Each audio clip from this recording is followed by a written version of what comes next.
Haleluya. Puji Tuhan. Luar biasa saudara ya.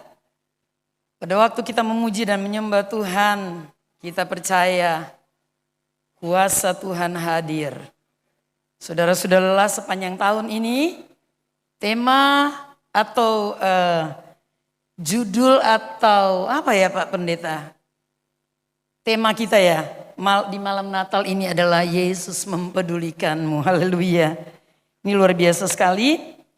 Tadi pagi kami suami istri sudah memberitakan sedikit yang bisa kami sampaikan apa yang Tuhan tentu mau. Tetapi malam ini saya akan lanjut sedikit lagi. Dan lebih khusus tentang bagaimana Tuhan peduli dengan kita. Kalau memperkenalkan diri memang kalau kemana-mana saya nggak suka memperkenalkan diri. Tetapi tentu seperti yang tadi pagi saya sudah sampaikan bahwa kami berasal dari Jakarta. Tetapi aslinya suami saya orang Jakarta. Tetapi saya aslinya dari tempat pelayanan Bapak Ibu Gembala ini dulu sebelum di Labuan Bajo. Yaitu di perbatasan Filipina, ya namanya Talaut. Dulu nggak dikenal orang, sekarang sih sudah dikenal. Soalnya ada lagunya itu. Dari apa? Sampai ke Talaut, yang lagu iklan. Itu dia, itu namanya Talaut. Waktu suami saya ketemu saya di Bali dan 4 hari ketemu dan kami menikah, dia nggak tahu Talaut itu di mana. Saya juga nggak tahu Depok itu di mana. Karena dia orang Jakarta tapi tinggal di Depok. Dan puji Tuhan sudah 30 tahun lebih Tuhan tolong rumah tangga kami. Tentu bukan hal yang gampang. Sebab apa? Sebab kami tidak pacaran. Kemudian cuma kenal 4 hari di gereja. Dan kemudian menikah 1 bulan kemudian. Dan sudah 30 tahun lebih ya. Jadi tahun ini kami merayakan 30 tahun pernikahan kami. 25 tahun saya jadi gembala. Walaupun saya tidak sehebat Bapak Ibu Gembala saudara. Yang luar biasa. Saya harus puji itu karena memang harus dipuji. Karena jemaat juga luar biasa dan Tuhan luar biasa. Dan 17 tahun yayasan kami. Kalau perusahaan suami sudah 20 tahun lebih ya. Kalau dihitung dengan perusahaan yang lama sudah lebih dari 30 tahun. Tapi pada waktu dia diproses Tuhan dan masuk di perusahaan baru, jadi perusahaan milik sendiri itu menjadi 20 tahun lebih. Seumur anak 25 tahun ya. Kira-kira 25 tahun sama. 26 tahun. Jadi tahun ini bagi kami walaupun di tengah-tengah pandemik, tapi banyak yang kami rayakan. Tahun yang luar biasa. Saya percaya saudara juga sama. Itu kepedulian Tuhan kepada kami. Sekarang saya rindu apa pedulinya Tuhan kepada saudara. Saya lihat, wow, Bapak dan Ibu Gembala mungkin saya katakan wow di sini selama di sini, wow luar biasa. Termasuk pada waktu kita ada di gereja ini. Pada waktu saudara mulai melayani anak-anak sekolah minggu, kelihatannya sepele loh. Mereka berempat naik ke atas, mereka menyanyi. Dulu saya waktu ke sekolah minggu juga begitu.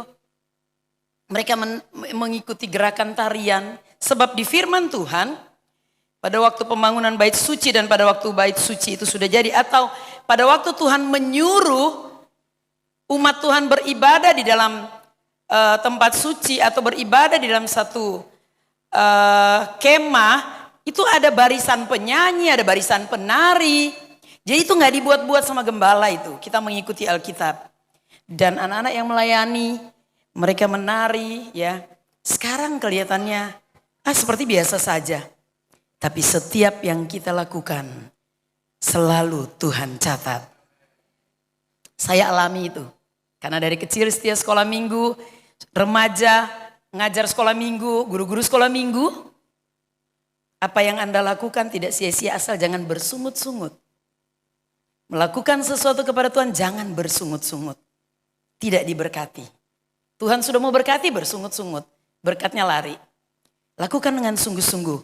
Seperti kepada Tuhan, bukan kepada manusia. Dan Tuhan yang kita layani itu, Dia sudah merencanakan masa depan yang penuh harapan. Saya alami sekarang 54 tahun. Betapa dahsyat dan pedulinya Dia kepada saya secara pribadi. Ya, belum minta jodoh saja Tuhan sudah kirim. Jadi anak-anak muda, anak-anak cewek, ya, enggak usah takut-takut enggak dapat jodoh. Karena Tuhan sudah sediakan yang terbaik. Yang penting fokus kepada Tuhan saja. Ya. Pelayanan di gereja adalah pelayanan yang luar biasa. Kami tidak mau jadi gembala. Suami saya dia seorang yang kerja, dia bilang jangan jadi gembala. Jadi gembala itu enggak enak.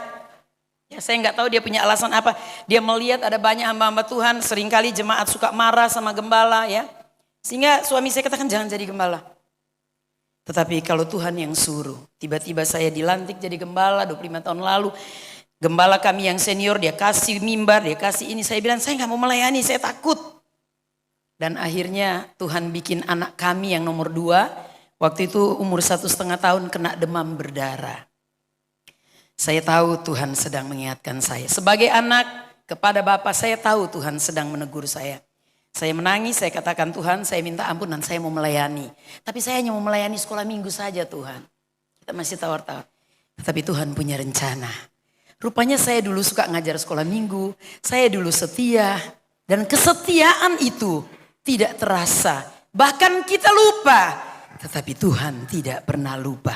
Kenapa? Karena Dia peduli. Kita akan lihat firman Tuhan, saudara. Saya tidak pintar khotbah. Saya hanya banyak kesaksian. Tetapi hari ini tentu kita nggak akan saksi terlalu banyak.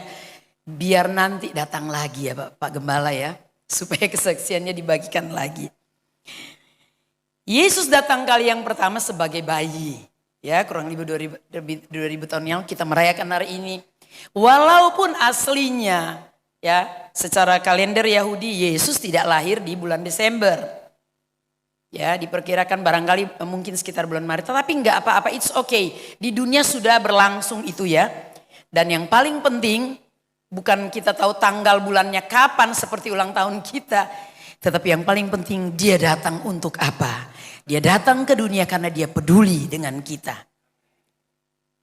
Tetapi sekarang Dia tidak lagi sebagai bayi. Karena itu tidak ada palungan di sini dan ada bayi. Yesus tidak datang lagi kepada kita sebagai bayi. Kalau Dia datang sebagai bayi enggak berdaya Dia. Apa yang bisa dilakukan bayi kepada kita? Apakah Dia bisa menolong kita? Tidak. Tetapi Dia akan datang kembali. Dan itu yang saya dan saudara tunggu-tunggu. Nah waktu Dia akan datang. Seperti apa kita? Bagaimana pengiringan kita kepada Tuhan? Tadi pada waktu menyanyikan lagu Malam Kudus Bapak Gembala sudah sampaikan. Terang itu Yesus katakan aku terang dunia. Dan kita adalah terangnya juga. Kita menjadi terang di mana-mana. Saudara akan dipakai Tuhan menjadi terang di Labuan Bajo. Bahkan di mana saja. Tidak pernah kebetulan Tuhan panggil saudara. Saya selalu kalau kemana-mana kami diundang. Saya selalu katakan pada jemaat-jemaat. Di tempat di mana kami kunjungi. Ada miliaran orang di dunia ini. Orang-orang hebat. Orang-orang pintar. Orang-orang kaya, orang-orang yang luar biasa. Tetapi Tuhan pilih dan panggil saya dan saudara yang orang-orang sederhana. Itu anugerah. Jangan sia-siakan panggilan Tuhan. Coba kita lihat. Gereja ini Bapak Gembala di sini 14 tahun. Gereja ini sudah dibangun mungkin sekitar 5 tahun. Pembangunan yang luar biasa. Saya katakan luar biasa. Sebab di tempat lain belum tentu ya. Kemudian kalau kita ingat gereja mula-mula itu sudah dari 2000 tahun yang lalu. Saya dan saudara belum lahir. Saya baru 54 tahun, suami saya baru 63 tahun. Pak Gembala 56 tahun, Ibu Gembala ya 52. Kita belum lahir, saudara belum lahir. Gereja sudah lahir dan gereja mula-mula itu mereka mengalami aniaya. Ya, banyak aniaya. Ya, saya nggak sampaikan karena ada banyak anak kecil, mengerikan ya. Tetapi tidak pernah mati gereja. Artinya apa? Ada kita dan tidak ada kita. Tuhan terus bekerja sampai kedatangannya. Jangan pernah saudara katakan gereja GPDI Bukit Sion Labuan Bajo. Kalau tidak ada saya gereja itu tidak akan hidup. Gereja itu tidak akan berkembang. Sorry saudara. Kalau tidak ada Tuhan, biar ada kita. Kalau kita tidak berguna, Tuhan bisa kerja sendiri. Karena itu kita diciptakan hari ke-6. Karena Tuhan gak butuh kita untuk bantu beliau. Tuhan gak butuh kita untuk bantu dia ciptakan bintang-bintang, ciptakan apa segala macam itu ya. Dari hari pertama itu. Terang, cakrawala, kemudian tumbuh-tumbuhan berbiji, hewan dan segala macam. Kita diciptakan di hari ke-6. Sudah sore lagi. Sudah disuruh beristirahat besoknya. Artinya apa? Tuhan gak perlu manusia bantu dia. Dia bisa bekerja sendiri. Tetapi kalau di dunia ini dia panggil dan pilih saya dan saudara. Karena dia peduli dengan kita. Dia mau kita istimewa. Lebih dari orang yang tidak mengenal Tuhan. Tetapi saudara dan saya punya kewajiban dan tanggung jawab. Harus lebih banyak orang dibawa kepada Tuhan. Untuk itulah saudara ada di gereja ini. Jadilah jemaat yang kuat. Yang menjadi tiang-tiang dalam gereja. Fungsi saudara sebagai jemaat adalah tiang. Soko guru, tiang dalam rumah Tuhan. Tiang itu menopang pekerjaan gembala. Bukan menghancurkan. Bukan mengacaukan. Saudara akan berurusan dengan Tuhan. Tadi pagi saya bilang saya suka memuji. Karena saya guru, saya suka puji anak-anak sekolah saya. Tetapi pada waktu mereka salah juga, saya suka menegur. Ya, malam ini, malam Natal, judulnya bagus sekali, Yesus peduli. Tetapi saudara, jangan sampai Tuhan sudah begitu peduli, saya dan saudara tidak peduli. Dia datang sebagai hakim. Matius 25 tadi pagi saya sudah sampaikan. Saya tidak mau bicara bahas yang suami saya sudah saksikan. Matius 25 ayat 31 sampai 46, boleh dimunculkan itu. Bagaimana Tuhan bilang pada waktu aku lapar kamu memberi aku makan. Pada waktu aku haus kamu memberi aku minum. Pada waktu aku tidak punya pakaian kamu memberi aku pakaian. Pada waktu aku seorang asing kamu berikan tumpangan. Pada waktu aku di penjara kamu mengunjungi aku. Kita belum semua lakukan itu ya. Tetapi hal kecil yang bisa kita lakukan. Lakukan itu dengan setia saudara. Lakukan. Saudara punya fungsi apa di gereja ini, lakukan dengan setia. Sebab Tuhan mencatat dan satu waktu dia akan ingat itu. Saya singgung lagi sedikit kisah Lazarus waktu tadi pagi. Ya, ada seorang kaya banget. Keturunan kaya, konglomerat saya bilang. Karena kekayaannya firman Tuhan katakan gak habis-habis. Di dalam Lukas 16 itu ayat 19. Tetapi setiap hari orang kaya ini melihat Lazarus ada di rumahnya, di depan rumahnya, tunggu mereka habis makan. Baru Lazarus datang mungut-mungut itu sisa-sisa makanan. Dan firman Tuhan katakan maka matilah Lazarus. Dan orang kaya itu juga mati. Kekayaannya tidak bisa membuat perbedaan antara dia dan Lazarus. Karena semua harus mati. Tetapi apa yang terjadi? Lazarus yang tidak dipedulikan ini, dia duduk di pangkuan Bapak Abraham. Tetapi orang kaya ini, dia ada di tempat penyiksaan. Dia teriak. Saya pikir-pikir Tuhan bukan Tuhan yang jahat. Tapi kalau kita kaitkan dengan ayat tadi, rupanya orang kaya ini, dia tidak bersama Lazarus karena apa? Dia mampu berbuat baik. Dia mampu kasih makan Lazarus yang miskin. Gak perlu Lazarus itu cuma dapat sisa-sisa makanan yang jatuh di meja. Dia mampu, dia kasih satu piring makanan buat Lazarus. Dia kasih baju buat Lazarus. Dia kasih tempat tinggal buat Lazarus. Tidak mengurangi kekayaannya. Tetapi dia tidak lakukan itu. Itulah sebabnya pada waktu mereka berdua mati. Lazarus ada di pangkuan Bapak Abraham. Orang kaya ini sudah terlalu enak hidupnya di dunia. Dia tidak layak untuk datang ada di dalam kerajaan surga. Sebab kerajaan surga itu adalah orang yang penuh kasih. Orang yang peduli. Kita minta Tuhan peduli dengan kita. Apakah kita sudah peduli dengan orang lain? Saya sampaikan ini karena kami berusaha belajar terus melakukan itu tiap hari. Tiap hari peduli dengan sesama. Ya, apalagi terhadap gereja, terhadap hamba Tuhan. Saya kalau terhadap hamba-hamba Tuhan saya hormat sekali saudara. Sebab mereka biji mata Tuhan. Ya. Dan kami hamba-hamba Tuhan gak ada yang sempurna. Sebab yang sempurna hanya Yesus. Tetapi kita sedang menuju kesempurnaan. Jadi kalau saudara ditaruh Tuhan di dalam jemaat sini, kekurangan gembala, itulah saudara yang menutupi atau saudara yang menjadi tiang atau penopang. Sebab kami gembala-gembala kalau kami bersalah Tuhan sendiri akan mendisiplin kami. Tuhan sendiri akan menghukum kami. Enggak perlu jemaat yang harus menghukum kami. Karena Tuhan yang menjadi majikan kami. Kami bertanggung jawab kepada Tuhan. Nah, tugas saudara sebagai jemaat setia. Peduli dengan pekerjaan Tuhan. Haleluya. Kisah tentang Lazarus dan orang kaya ini saya mau kasih kesaksian. Tahun lalu bulan Juli salah satu ponakan suami saya meninggal. Bukan karena COVID. Tetapi penyakit liver. Sehingga livernya sudah rusak. Rupanya pada waktu muda dia pernah mungkin terlibat narkoba. Dan mungkin karena anak orang kaya. Kakaknya dia yang paling tua itu kaya. Di Depok itu kaya sekali. Mereka punya perumahan real estate mewah. Punya namanya Setia Jaya Mobil ini. Showroom mobil Toyota. Beberapa banyak dan macam-macam. Dan anak ini karena masih muda ke gereja. Ya saya nggak mau di sini terjadi seperti itu, saya ingatkan. Dia pernah terlibat narkoba, kemudian dia akhirnya mungkin sudah lepas dari narkoba, tetapi dia punya kebiasaan minuman, mabuk, minuman keras. Sampai minuman keras yang mahal karena dia punya uang banyak.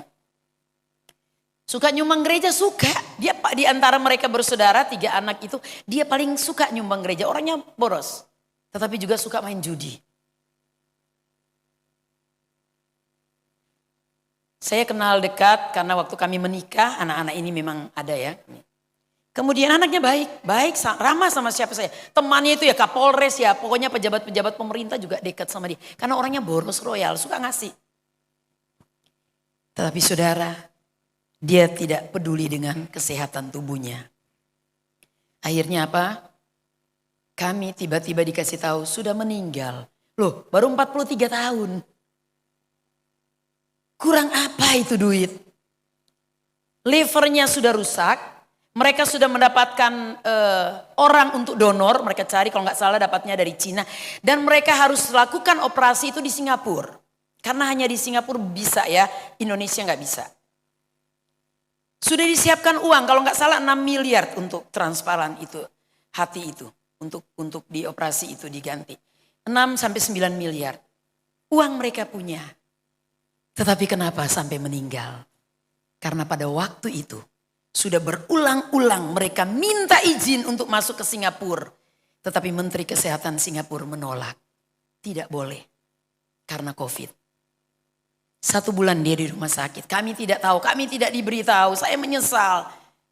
Karena memang mereka nggak mau kami juga berkunjung ke rumah sakit. Termasuk mamanya tidak boleh berkunjung karena COVID. Mereka takut kita yang tua-tua katanya kena COVID gitu di rumah sakit. Dan akhirnya kami dengar sudah meninggal.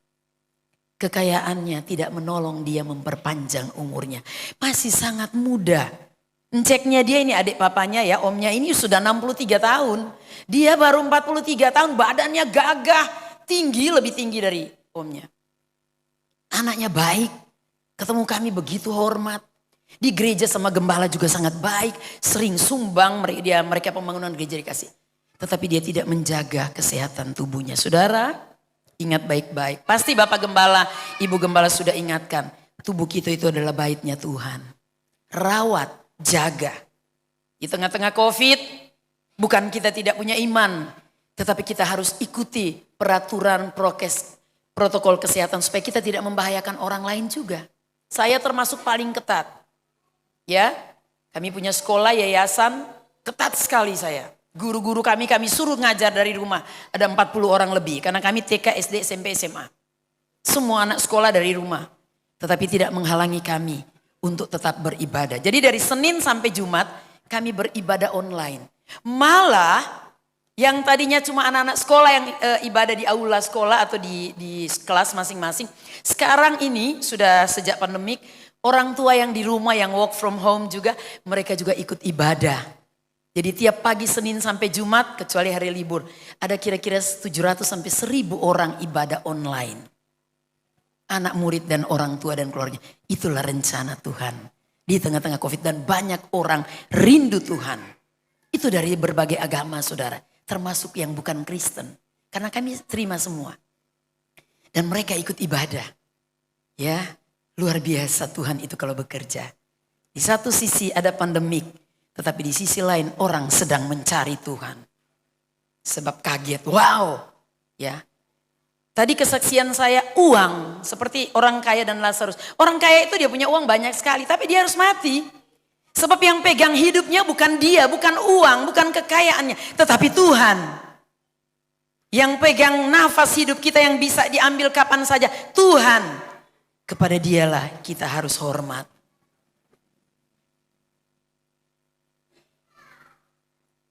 Waktu awal-awal pandemik ada beberapa konglomerat termasuk ada yang dari Italia.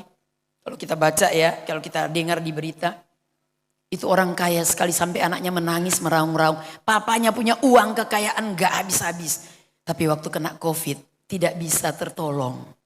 Sesak nafas mati. Lalu buat apa Tuhan Yesus bilang aku datang supaya kamu punya hidup. Dan mempunyainya dalam segala kelimpahan. Apakah salah? Ini kelihatan kayak kontras. Apakah salah orang menjadi kaya? Tadi pagi saya sudah bilang tidak salah kekayaan itu. Karena pekerjaan Tuhan butuh biaya besar. Pembangunan gereja butuh biaya besar. Pembangunan pastori di atas ini. Saudara masih akan keluarkan uang ratusan juta. Saya bangun sekolah beberapa unit itu. 4 lantai. Karena kami gak bisa pakai ruangan ini karena harus siapkan lapangan-lapangan. Jadi dananya banyak. Saya sendiri merasakan banyak sekali dana. Sudah gak tahu berapa miliar yang keluar. Tetapi Tuhan mengadakan karena dia peduli. Padahal anak-anak sekolah yang sekolah di tempat kami. Sebagian besar atau mayoritas tidak mampu. Apalagi sekarang pandemi. Tetapi Tuhan punya segala cara untuk memberkati kita. Haleluya. Saudara, saya datang, saya bilang, ayo. Biasanya kalau Tuhan suruh kami ke satu tempat, ada sesuatu. Saya tahu sekali itu. Sebab pada waktu, beberapa waktu lalu, minggu lalu, 3 minggu lalu, kalau nggak salah 3-4 minggu lalu, saya ajak teman-teman hamba Tuhan, kami habis doa puasa, mereka jadi panitia, saya ajak jalan ke Bali. Kemudian Bapak Gembala lihat status saya di Facebook, sudah dekat Labuan Bajo, kesini saja. Saya bilang nanti gitu. Akhirnya kami chat dan rupanya ini hari ada. Bapak Gembala sudah undang saya, kami sudah beli tiket, sudah booking hotel. Tiba-tiba 3 atau 4 teman saya telepon bilang minta kami melayani di tempat mereka. Perayaan Natal juga 17, 18, 19, 20. 4 hari itu kami ada di sini. Artinya apa? Kalau Tuhan suruh saya kemari, ada rencana Tuhan. Buat Labuan Bajo, lebih khusus buat GPDI Bukit Sion. Ada apa sih? Tuhan peduli. Pastori itu belum selesai saudara. Padahal pastori itu kalau jadi, ada banyak hamba-hamba Tuhan, anak Tuhan yang perlu tempat tinggal. Ini firman Tuhan Matius 25 tadi, saudara. Perlu tumpangan. Hotel di sini mahal. Ya. Dan Bapak Gembala saudara sudah punya inisiatif. Bapak Ibu Gembala sudah menyediakan tempat bagi orang-orang yang akan datang mampir. Apalagi hamba-hamba Tuhan. Ya. Dan saudara dan saya mau invest di situ. Amin. Kami gak mau ketinggalan. Kami mau invest. Biar pastorinya cepat selesai.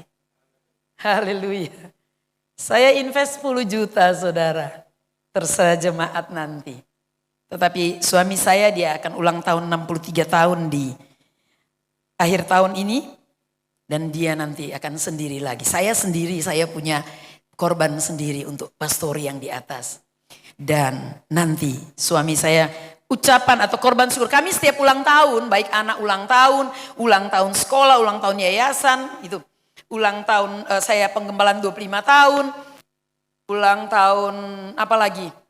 Setiap kami ulang tahun, setiap itu ada korban syukur. Nanti Bapak Gembala akan jelaskan kepada saudara di minggu-minggu berikut tentang korban-korban. Ya, dan kami bawa itu kepada Tuhan dan Tuhan tidak pernah berhutang. Semakin kami bawa semakin melimpah. Di tengah-tengah krisis kami sudah 2 kali ditolong Tuhan, sudah banyak kali ditolong Tuhan. Tahun 98 krisis, semua orang perusahaan di Jakarta banyak terdampak, perusahaan suami tetap diberkati Tuhan.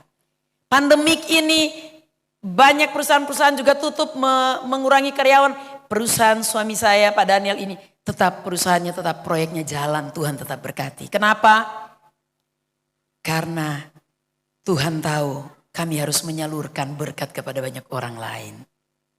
Jadi pada waktu Tuhan kasih uang, saudara saya berlutut dan saya tanya sama Tuhan.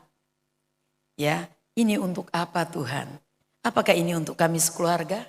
Ataukah ini Tuhan titip untuk pekerjaan Tuhan, untuk hamba Tuhan, untuk siapa saja. Dan saya harus ikut itu.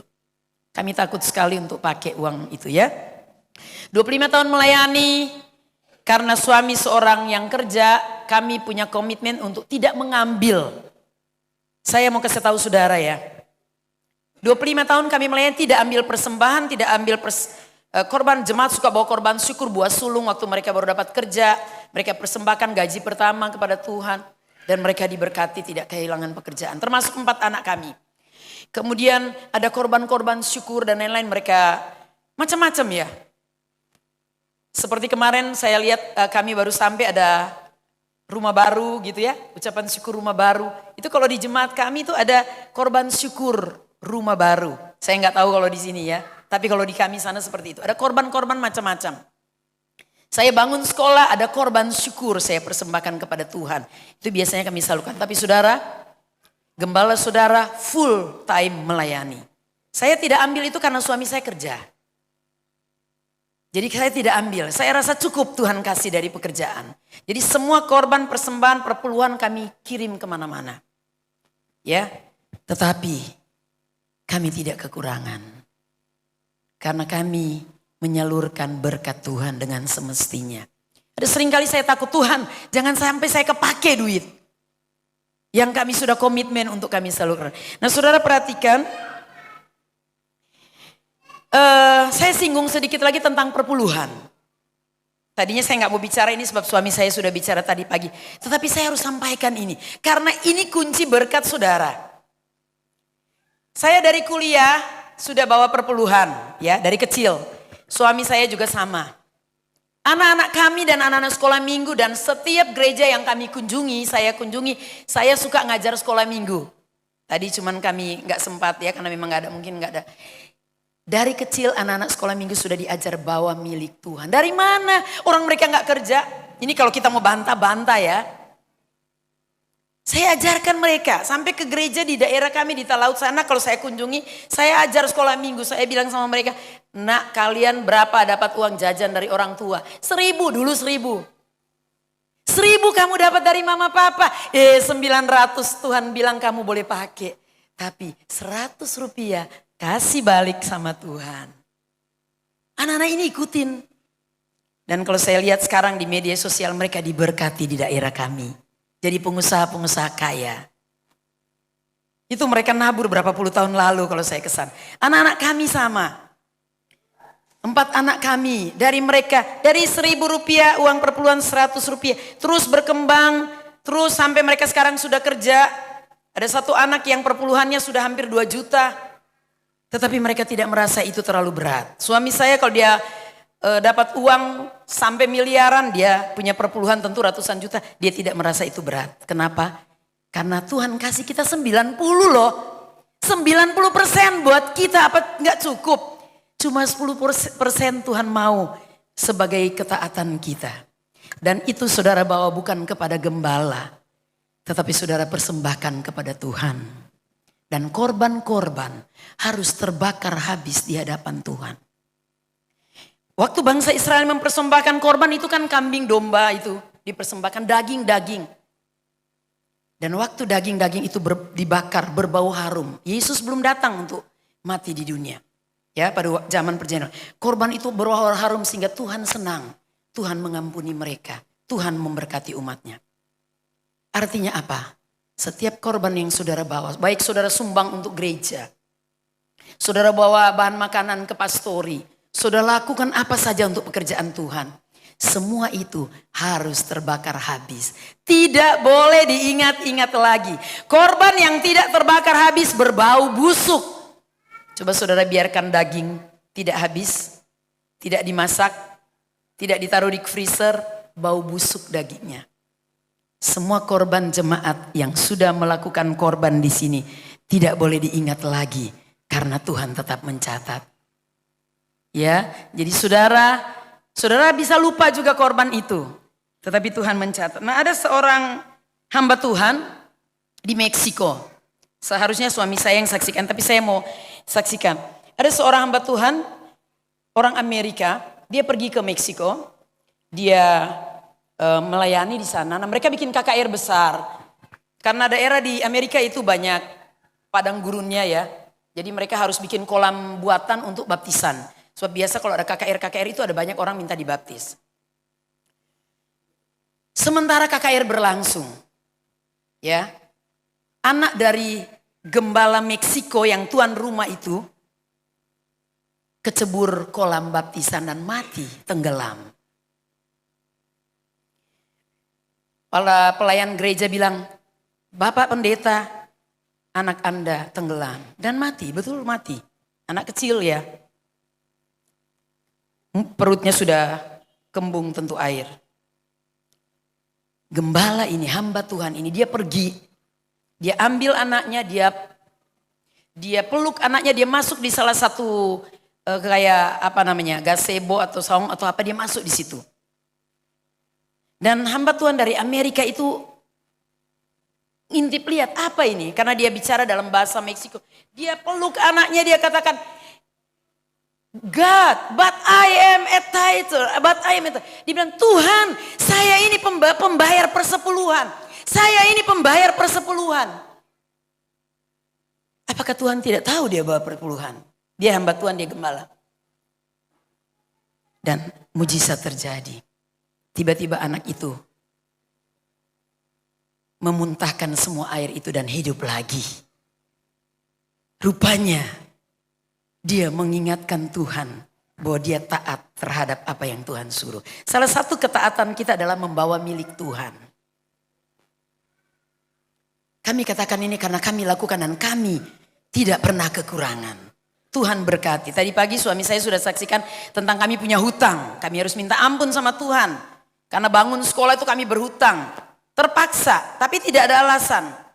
Terpaksa saya harus bangun itu gedung SMA 4 lantai karena kami harus akreditasi. Anak saya yang paling tua harus tamat dari situ, tidak mau menginduk di sekolah lain. Ya, untuk bela-belain anak saudara. Dan nama baik sekolah, akhirnya kami punya hutang. Dan hutang itu bikin kami capek. Tetapi pada waktu Tuhan memulihkan, semua terselesaikan dengan baik. Karena apa yang kita lakukan tidak pernah sia-sia.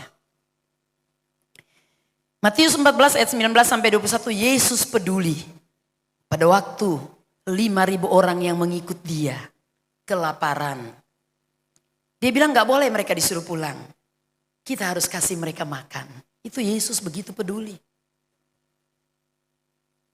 Tetapi bagaimana caranya memberi makan 5.000 orang? Murid Birut bilang ini gak masuk akal. Tadi suami saya katakan untuk percaya Tuhan kita kadang-kadang harus cukup gila katanya. Murid-murid pikir apa ini Yesus suruhnya gak masuk akal. Gak masuk akal. Terlalu kecil akal kita ini dibandingkan dengan Tuhan kita yang terlalu besar. Dengan rencananya. Tetapi saudara harus ada yang berkorban. Ada seorang anak kecil. Ya, saya senang sekali anak-anak. Memang saya suka anak-anak. Tiap tahun saya punya anak-anak baru di sekolah ya. Mereka panggil saya Mem. Ya. Jadi saya punya anak-anak. Seorang anak kecil yang membawa bekal 5 roti dan 2 ikan. Kalau anak ini pelit, mujizat besar tidak terjadi.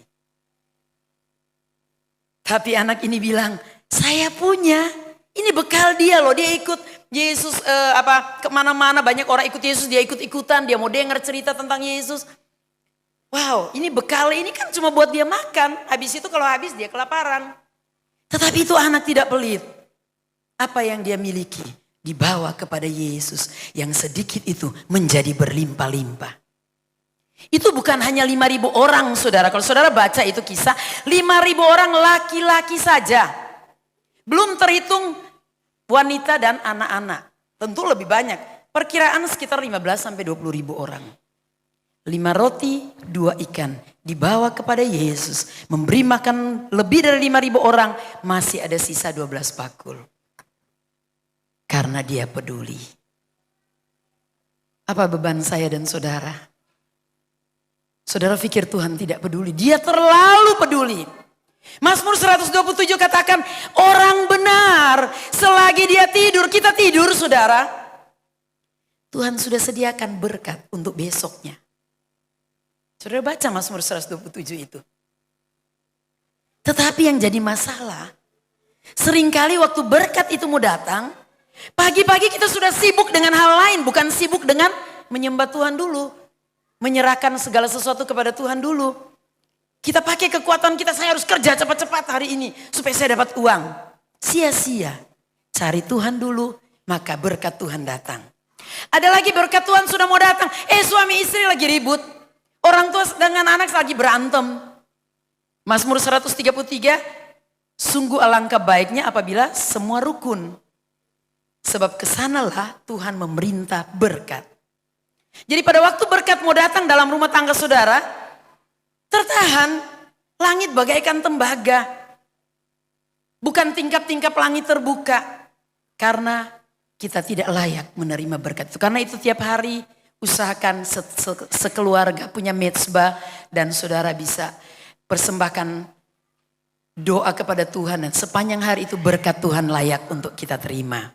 Saya yakin kalau saya kembali tahun-tahun mendatang Tuhan izinkan jemaat-jemaat diberkati. Tapi ingat. Orang Manado bilang ingat nih. Kalau sudah diberkati jaga hati. Ya, pada waktu kita nggak punya uang seringkali kita lebih dekat dengan Tuhan. Tapi kalau kita sudah banyak uang, seringkali kita lupa lagi dengan Tuhan. Ya, di tengah-tengah pandemik ini ada orang yang wow. Rindu sekali ke gereja nggak bisa gitu. Bersyukur di sini bisa. Kalau di sana kami di daerah kami terasa sekali. Tetapi ada juga orang yang punya alasan untuk tidak ke gereja karena pandemik. Hanya Tuhan yang tahu hati saudara. Justru hari-hari ini cari Tuhan sungguh-sungguh. Nah pada waktu Yesus mau datang kedua kali, sedikit lagi saya kasih tahu saudara. Pada waktu Yesus mau datang kedua kali, ada tanda-tanda. Murid-murid bilang, apa tandanya Tuhan? Sebab kita dengar sudah dari dulu-dulu Tuhan mau datang. Dari saya kecil saya sudah, karena saya aktif di gereja, saya sudah lihat itu pemberitaan tentang petasaman, tentang akhir zaman kedatangan Tuhan. Sudah dari berapa 30-40 tahun lalu. Ya 50 tahun lalu mungkin. Sudah dari lama. Tapi Tuhan gak datang-datang juga ya. Tetapi saudara sekarang ini kita benar-benar ada di hari-hari terakhir. Kenapa? Karena waktu tanya apa tanda kedatangan Tuhan? Tanda kedatangan Tuhan adalah Injil akan sampai ke seluruh dunia.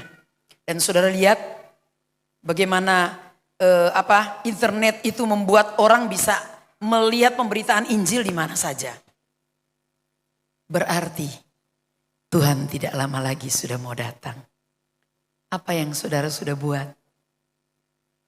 Oh karena Tuhan sudah mau datang, sudah saya mau tinggal di gereja aja, saya sudah gak mau usaha. Tidak. Kita tetap beraktivitas seperti biasa. Tetapi hati kita tertuju kepada Tuhan. Karena kedatangan Tuhan, orang akan beraktivitas seperti biasa. Bapak Gembala saudara, saya percaya sudah banyak membawakan pelajaran tentang itu. Dan hari-hari ini sudah sangat singkat sekali. Karena itu pergunakan waktu yang ada di kita. Petrus bilang, Rasul Petrus katakan pergunakan waktu yang ada karena hari-hari ini adalah jahat. Jangan sampai kita menyia-nyiakan waktu yang Tuhan berikan. Saudara dipanggil Tuhan sebagai apa? Layani itu dengan sungguh-sungguh. Ya, kalau saudara punya masalah bawa kepada Tuhan. Dan apa yang Tuhan lakukan? Raja Hizkia pada waktu dia sudah divonis akan mati, Tuhan sendiri yang kasih tahu mau mati.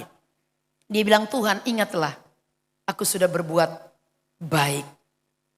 Dan Tuhan ingat dan Tuhan tambahkan juga umurnya 15 tahun. Ya, ada banyak hal. Tetapi intinya malam ini kalau Tuhan sudah peduli saya dan saudara. Bukti bagaimana kita ada malam ini karena Tuhan peduli. Ada banyak orang mati karena COVID. Mati juga bukan karena COVID. Cuma penyakit biasa. Ada orang tua murid kami. Cuma penyakit biasa masuk rumah sakit jadi kena COVID dan meninggal. Ya, tapi kalau saya dan saudara masih hidup. Karena Tuhan masih punya rencana bagi kita. Mari berkarya, mari berguna. Ya, saya lihat di sini pastori ini yang jadi tanggung jawab kita. Ayo, mari. Ya, saya tahu sekali Bapak Gembala Saudara, saya kenal cukup lama Bapak dan Ibu Gembala Saudara orangnya diem. Gak suka minta-minta sumbangan sama seperti kami. Ya, tetapi justru Tuhan melawat. Saya berharap tahun depan Tuhan kirim berkat lebih melimpah-limpah dan pastorinya akan jadi selesai. Tinggal tutup atap. Aduh, saya terharu sekali Bapak Gembala Saudara dan Ibu Gembala itu tahu mengatur uang.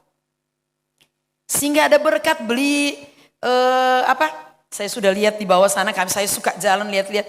Sudah beli lantai dan lain-lain, tinggal atapnya aja. Haleluya. Disinilah kita akan investasi untuk tahun depan. Kenapa? Karena ada banyak orang, kita akan melakukan Matius 25 ayat 31 sampai 4. Kita peduli yang Tuhan suruh. Ya, walaupun mungkin kecil. Jadi kalau saudara mau persembahkan korban, ada korban syukur. Kami akhir tahun ada korban syukur. Setiap anak membawa korban syukur. Saya juga membawa korban syukur. Korban syukur menutup tahun lama dan korban syukur awal tahun baru. Ada banyak korban-korban.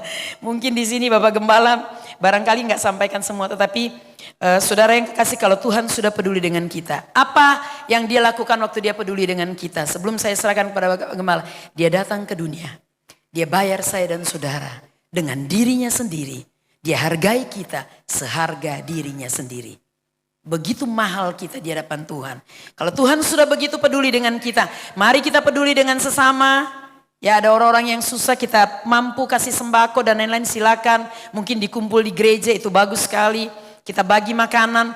Kami katakan ini karena kami lakukan. Kami lakukan tiap hari. Dan kami tidak kekurangan.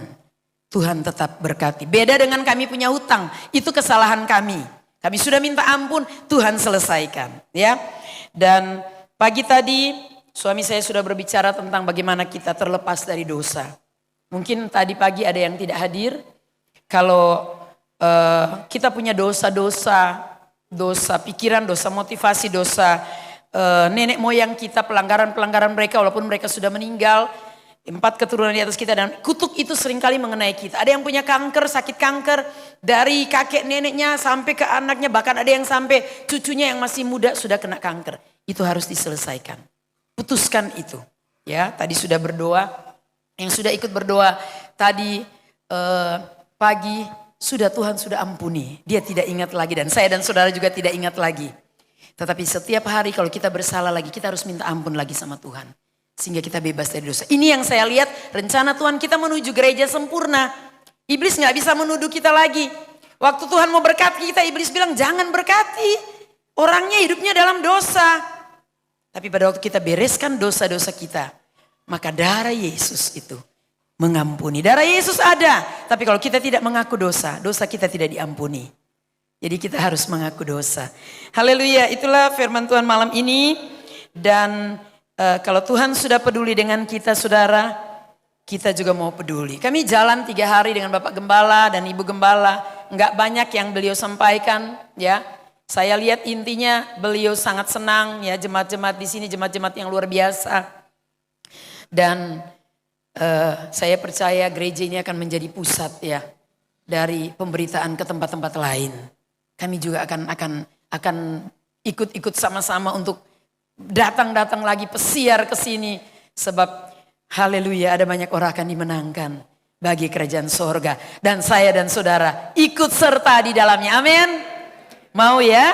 Oke, Bapak Gembala dan Ibu Gembala saudara nggak pernah ngomong tentang apapun. Tetapi saya percaya Tuhan akan gerakkan saudara. Mari kita mau investasi.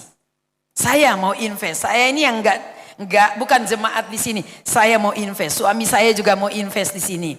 Invest untuk kerajaan sorga. Pada waktu pastori ini jadi, ada lebih banyak kegiatan gereja yang bisa diadakan lagi. Ada banyak orang yang perlu tumpangan boleh menumpang di sini. Dan itu luar biasa. Menyukakan hati Tuhan. Kita berbuat mungkin kecil. Tetapi itu akan mendatangkan berkat. Saudara mau diberkati? Sudah diberkati, tetapi akan semakin diberkati. Karena pekerjaan Tuhan membutuhkan banyak orang-orang yang diberkati. Untuk mensupport pekerjaan Tuhan. Amin. Haleluya. Tuhan sudah peduli dengan kita. Mari juga kita mau peduli dengan pekerjaan Tuhan di Bukit Sion Labuan Bajo. Dan dengan apa saja yang Tuhan mau kita peduli. Saya kembalikan kepada Bapak Gembala. Terima kasih. Terima kasih sudah tolong kami selama berapa hari. Saya sekalian pamit, besok siang kami akan berangkat kembali ke Jakarta. Dan saya berharap tahun depan kita akan ketemu lagi. Dan saya waktu akan datang di sini Bapak Gembala akan bilang, ayo ses naik ke atas. Sudah tutup atap dan sudah rapi. Amin. Haleluya. Silakan musik, pemain musik.